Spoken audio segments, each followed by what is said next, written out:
and he convinced them that the Chinese were stealing their jobs. Jobs that formerly belonged to Americans were being outsourced to China. It's not just an American phenomenon, all right? It is a worldwide phenomenon in those societies that believe in globalization. I am glad that as a result of COVID, everyone now recognizes that globalization is at an end. Not even the PAP now utters a word about globalization. Have you noticed that? But you know something? If I am in Parliament, I would be at the heels of the PAP every single day, asking them to justify why a minister can be earning so much when 1.4 million workers, Singapore workers, have not enjoyed any appreciable increase in real wages. Hui Hui, I'm not going to ask you a final question. Because normally whatever I ask you, you also don't answer. You are like the TikTok CEO who was glued in the US Congress for 5 hours. Okay, never answer the question. So I let you have your last say. Say whatever you want.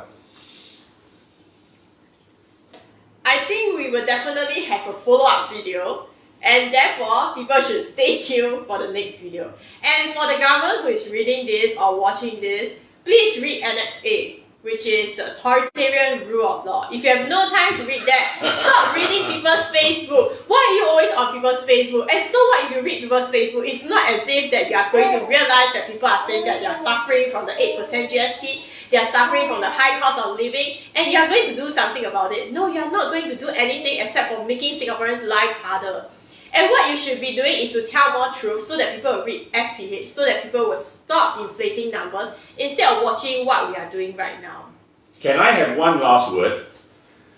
Before our next video, can I say this? I think the Keppel fiasco has really just captured the attention of many Singaporeans, all right? We used to pride ourselves on the fact that we were this clean country. You know, in 1989, I will never forget, in 1988-89, when I was training to be a barrister for the Bar of England and Wales, I had to eat all these formal dinners, you know, at my Inns of Court, called the Middle Temple. And one night, a very famous judge by the name of Lord Ackner sat next to me. And he asked me a very pointed question. He said, "Is it true that Singapore is squeaky clean?" Squeaky clean? I was quite taken aback, but you know, it was that era, right? It was Lee Kuan Yew's era. And I said, "Yes, of course we are squeaky clean." And he smiled at me.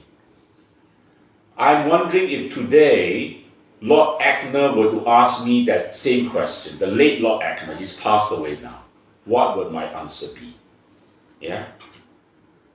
And my friends, I made a TikTok video not too long ago in which I pointed out that the people who have received stern warnings, like Terry Sue, all right? In the stern warnings, it is made explicit that as far as the authorities are concerned, the offense had been made out against them, but a decision was made not to prosecute them in court. So I have asked that question in my video. Were the Keppel 6 given the same stern warning? All right? Why is it that Indrani Raja told Parliament that there was no evidence, not sufficient evidence to convict them in a court of law?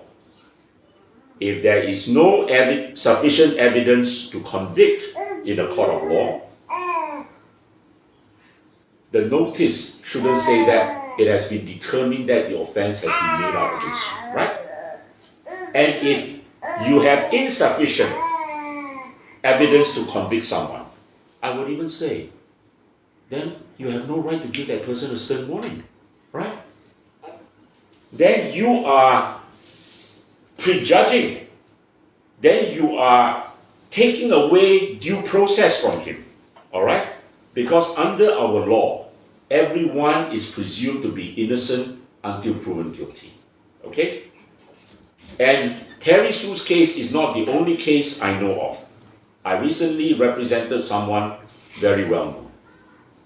I will not name him. He was given the same stern warning. Of course, the offense was different. All right, the alleged offense was different, but the note was exactly the same. Yeah. So I hope that ties in with what Hui Hui have just said. I think we need to be a lot more alert to what our rights are under the law. All right, and Singaporeans, I think now are waking up to the fact. No, Singaporeans now, I think many are angry. They do not accept the government's explanation as to why those Keppel 6 were not prosecuted or were not named. And instead, in Parliament, a PAP backbencher, I don't know why he even did that, all right, out of nowhere asked a question about Lee Hsien Yang and Lee Shepard. Yeah? And then Teo Chee Hean can come up and say, oh, they basically have fled from the country. So, and you know, I won't go into all of what has happened in the last few weeks since the beginning of March. But, you know, I think Singaporeans are telling the government, you don't try and be too clever, okay? At the end of the day, we are not small kids. We know black and white, and you can't turn white into black and black into white, all right? And so let's have some measure of reasonableness, okay? And at the end of the day, in a democratic society, what everyone wants is equality before the law. Thank you very much for watching the 5th live with Lim Tian and Hui Hui. Question of the day. If Keppel is not corrupted, why must we pay the fine? If those people are not convicted, why are they given stern warning if they do nothing wrong? Leave your comments down below. Remember Leave to your like, comment follow, down and below. share. If you have some more questions for Hui Hui and Lim Tian, right? Whatever it is, right? Say it, post it, share it. Thank you very much and good night.